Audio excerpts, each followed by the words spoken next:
Good afternoon, everyone. Voyager 1 spacecraft reawakens after 37 years. Despite what you've heard, global warming is not making weather more extreme, especially when we look at longer term droughts and floods, wildfires. You've been told the Arctic's melting this spring. Let's look. It's at least minus 25 degrees Celsius. Confirmed by DMI's weather forecast of minus 20 along Greenland coastal areas. And how the sea ice extent is manipulated.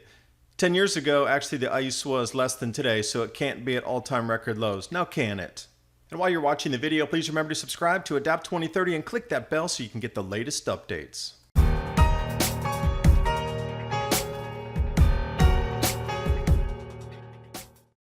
Now, with all the craziness of the Chinese space station plunging to Earth over the Pacific earlier today, we have word that Voyager 1 awakens after 37 years of inactivity.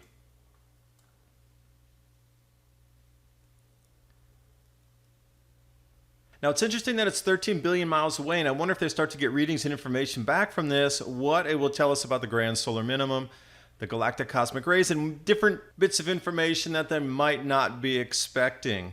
And I wonder if they'll let us, as the public, see what they can retrieve from this spacecraft.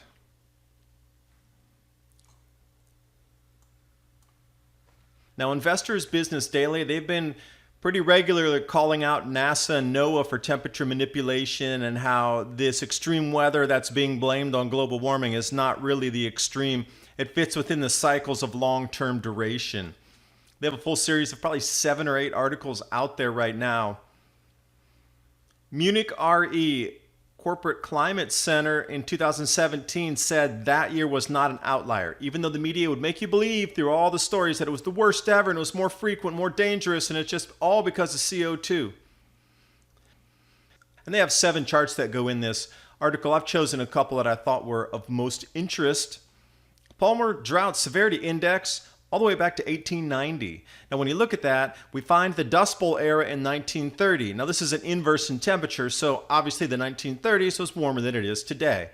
Now, when NASA and NOAA get their hands on it, they make that heat spike disappear by cooling everything in the past and warming it from 1980 onward. But the droughts were more severe in the 1930s.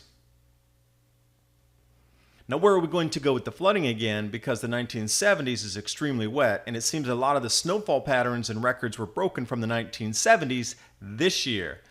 So with the wet, I could see when we come into 2018, 2019, this is going to go north up into the more wet.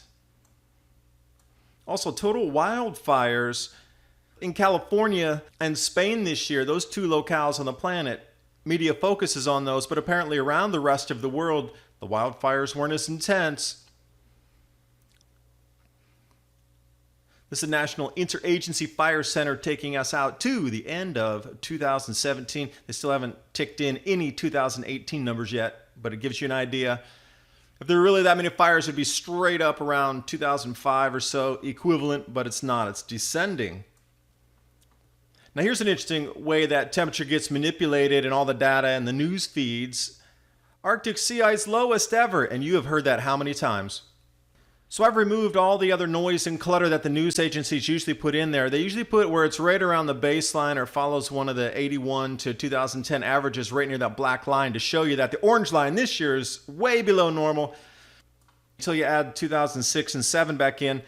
Now wait a second, what happened? This is 10 years ago. And it was supposed to be decreasing after year after year after year after year, and here we are equivalent or even more than what was 2006 and 7. Come on, you can't keep lying in the media like this. And the next bevy of stories talking about how warm the Arctic is now. It is, oh, it's April, it's so warm up there, spring thaws above average. Well, let's take a look at the Danish Meteorological Institute forecast for today, April 2nd, 2018. Now, if you're looking up Western Greenland, Northern Canada, those are minus 22, minus 20 degrees Celsius temperatures. And I thought, well, that's pretty interesting. How cold is it going to be when that Arctic Vortex recombines on itself as it's doing this week? Going to bring us record cold and increases in ice in April when it shouldn't be doing that. Now, should it, according to global warming? We're looking at minus 26.6, and I was very careful to try to not just go totally into the red to get something that was a minus 33, minus 34. Try to pace it right somewhere in the middle, get an average right at the Arctic Circle there. Minus 26. The red, that more purplish color, is much cooler than what would be the teal color. Anyway, you're told it's melting. I'm showing you it's minus 25 degrees Celsius at the minimum, and this is going to stay for 2 to 3 more weeks because the Arctic Vortex has just recombined on itself. I brought that record cold and snow down to the UK, and now it's all recombining again. The blizzards in America, cold air is going to repel and recombine up on the Arctic. Thanks for watching. Hope you got something out of the video. Watch the full court press as they try to deflect all these Arctic cold temperatures coming up. Now you're armed with the information to try to start a debate or at least ask some questions.